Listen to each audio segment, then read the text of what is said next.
Hi friends, ನಮಸ್ತೆ. ಚೆನ್ನಾಗಿದ್ದೀರಾ? I am fine. ಹಾಕಿರೋ ನಾನು ಇವತ್ತಿನ ತಾಟನ್ನ ನೀವು ಓದಿದಿರಲ್ವ? ಆದರೂ ನಾನೊಂದ್ಸಲ ಓದ್ತೀನಿ, ಕೇಳಿಸ್ಕೊಳ್ಳಿ. ಪ್ರತಿ ಪಾಠವು ಒಂದು ಅನುಭವ. ಪ್ರತಿಯೊಂದು ಪಾಠವು ಜೀವನದಲ್ಲಿ ಹೊಸ ಅನುಭವವನ್ನು ನೀಡುತ್ತದೆ. ಅನುಭವವೇ ಜೀವನದ ಗುರು ಅಲ್ವಾ ಫ್ರೆಂಡ್ಸ್? ಎಷ್ಟು ಅರ್ಥಪೂರ್ಣವಾಗಿದೆ ಅಲ್ವಾ ಇದು? ನಾವು ಇದರಿಂದ ಎಷ್ಟು ತಿಳ್ಕೊಳ್ಳೋದಿದೆ ಅಲ್ವಾ? ಹೌದು, ಈ ಅನುಭವನ ಯಾವ ಯೂನಿವರ್ಸಿಟಿಲೂ ಹೇಳ್ಕೊಡಲ್ಲ, ಎಲ್ಲೂ ಹೇಳ್ಕೊಡಲ್ಲ. ಈ ಜೀವನದ ಒಂದೊಂದು ಅನುಭವವೇ ಜೀವನದ ಒಂದು ಪಾಠ. ನನ್ನದೇ ಜೀವನದ ಒಂದು ಎಕ್ಸಾಂಪಲ್ ಕೊಡ್ತೀನಿ ನೋಡಿ ಫ್ರೆಂಡ್ಸ್. ನಾವು ಚಿಕ್ಕವರಾಗಿದ್ದಾಗ ನಮ್ಮ ಜೊತೆ ನಮ್ಮ ಅತ್ತೆ ಮಕ್ಕಳು ಕೂಡ ಚಿಕ್ಕವರೇ. ಅವರು ನಾವು ಒಟ್ಟಿಗೆ ಇರ್ತಾಯಿದ್ವಿ. ಬಟ್ ನಮ್ಮಲ್ಲಿ ಒಬ್ಬರು ರಿಟೈರ್ಡ್ ಟೀಚರ್ ಇದ್ದರು. ಅವರು ಹೇಗೆ ಮಾಡೋರು ಅಂದರೆ, ಆ ಮಕ್ಕಳಿಗೊಂದು ನಮಗೊಂದು ಭೇದ ಭಾವ ಮಾಡೋರು. ಆ ಮಕ್ಕಳಿಗೆ ಜಾಸ್ತಿ ರೊಟ್ಟಿ ಕೊಡೋದು ಮತ್ತು ಜಾಸ್ತಿ ಪ್ರೀತಿ ತೋರಿಸೋದು. ಅವರು ಬಂದುಬಿಟ್ರೆ ಅವ್ರಿಗೆ ಬೇಕಾದಂತಹ ಬಗೆ ಬಗೆ ಭೋಜನಗಳನ್ನ ಮಾಡಿ ತಿನ್ನಿಸೋದು.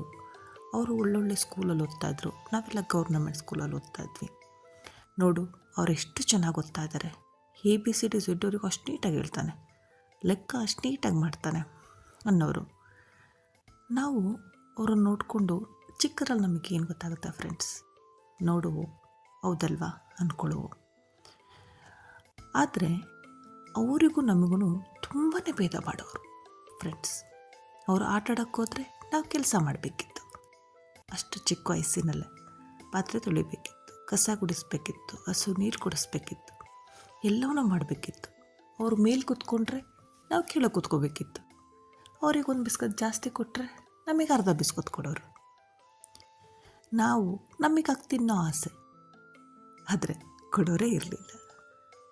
ಬಟ್ ಇವಾಗ ಅವ್ರು ಯಾವ ರೀತಿ ಇದ್ದಾರೆ ಅಂತಂದರೆ, ಯಾವುದೋ ಒಂದು ಚಿಕ್ಕ ಪುಟ್ಟ ಕೆಲಸನ ಹುಡುಕೊಂಡು ಜೀವನ ಸಾಗಿಸ್ತಾ ಇದ್ದಾರೆ. ಇವಾಗ ನಾನು ಹೇಗಿದ್ದೀನಿ ಅಂತಂದರೆ, ಚೆನ್ನಾಗಿದ್ದೀನಿ ಫ್ರೆಂಡ್ಸ್. ಜೀವನದಲ್ಲಿ ನನಗೆ ಏನೇ ರೀತಿ ಕೊರತೆ ಇಲ್ಲ. ಒಳ್ಳೆ ಜಾಬ್ ಇದೆ, ಒಳ್ಳೆ ಗಂಡ, ಒಳ್ಳೆ ಮಕ್ಕಳು, ಅದ್ದೂರಿಯಾಗಿ ಬದುಕ್ತಾ ಇದ್ದೀವಿ. ನಾನು ನನ್ನ ತಮ್ಮ ಎಲ್ಲ ಅದ್ದೂರಿಯಾಗಿ ಬದುಕ್ತಾ ಇದ್ದೀವಿ. ಆದರೆ ಬಟ್ ಅವರು ಬದುಕ್ತಾ ಇದ್ದಾರೆ, ಸಾಧಾರಣವಾಗಿ ಬದುಕ್ತಾ ಇದ್ದಾರೆ. ಇದರಿಂದ ನನಗೇನು ಅರ್ಥ ಆಯಿತು ಅಂದರೆ, ಯಾವ ಮಕ್ಕಳ ನಡುವೆನೂ ಭೇದ ಭಾವ ಮಾಡಬಾರ್ದು. ಮುಂದೆ ಆ ಮಕ್ಕಳ ಭವಿಷ್ಯ ಯಾವ ರೀತಿ ಇರುತ್ತೆ ಅಂತ ಯಾರಿಗೂ ಗೊತ್ತಿಲ್ಲ ಫ್ರೆಂಡ್ಸ್. ನನಗೆ ಆ ಜೀವನದಲ್ಲಿ ಆ ಚಿಕ್ಕ ವಯಸ್ಸಿನಲ್ಲಿ ಆ ಚಿಕ್ಕ ಪುಟ್ಟ ಮನಸ್ಸಿನ ಮೇಲೆ ಆದಂತಹ ಅನುಭವ ನಾನು ಈಗಲೂ ಕೂಡ ಎಲ್ಲರಿಗೂ ಹೇಳ್ತೀನಿ. ಮಕ್ಕಳನ್ನ ಭೇದ ಭಾವ ಮಾಡಬೇಡಿ, ಎಲ್ಲರನ್ನೂ ಒಂದೇ ಸಮನಾಗಿ ನೋಡಿ. ಯಾವಾಗ ಯಾರು ಏನಾಗ್ತಾರೆ ಅನ್ನೋದು ಗೊತ್ತಿಲ್ಲ. ಜೀವನದಲ್ಲಿ ಯಾರ ಅವಶ್ಯಕತೆ ಈಗ ಬೀಳುತ್ತೆ ಅನ್ನೋದು ಗೊತ್ತಿಲ್ಲ. ಇದೊಂದು ಎಕ್ಸಾಂಪಲ್. ಆದರೆ ನಮ್ಮ ಅಜ್ಜಿ ಹೇಳ್ತಾಯಿದ್ರು, ಇವರೇ ಈ ಮೊಮ್ಮಕ್ಕಳೆಲ್ಲ ನೋಡ್ಕೊಳ್ಳೋದು, ಯಾರೂ ನೋಡ್ಕೊಳ್ಳಲ್ಲ ಅಂತ ನಮಗೆ ಚಿಕ್ಕದ್ರಲ್ಲಿ ಹೇಳೋರು. ಅವರಿಗೆ ಬೇಕಾದ ಆಟ ಸಾಮಾನು ಎಲ್ಲ ಕೊಡಿಸೋರು. ಬಟ್ ಕೊನೆಗೆ ನಾವೇ ಬೇಕಾಯಿತು. ಅವ್ರ ಮೂಲಲ್ಲಿ ಬಿದ್ದಾಗ ಯಾರೂ ಬರಲಿಲ್ಲ ಫ್ರೆಂಡ್ಸ್. ನಾವೇ ಅವರ ಲಾಲನೆ ಪೋಷಣೆ ಎಲ್ಲ ಮಾಡಬೇಕಾಗಿ ಬಂತು. ಅದು ಕಡಿಮೆ ಇಲ್ಲ, 5 ವರ್ಷ ಫ್ರೆಂಡ್ಸ್.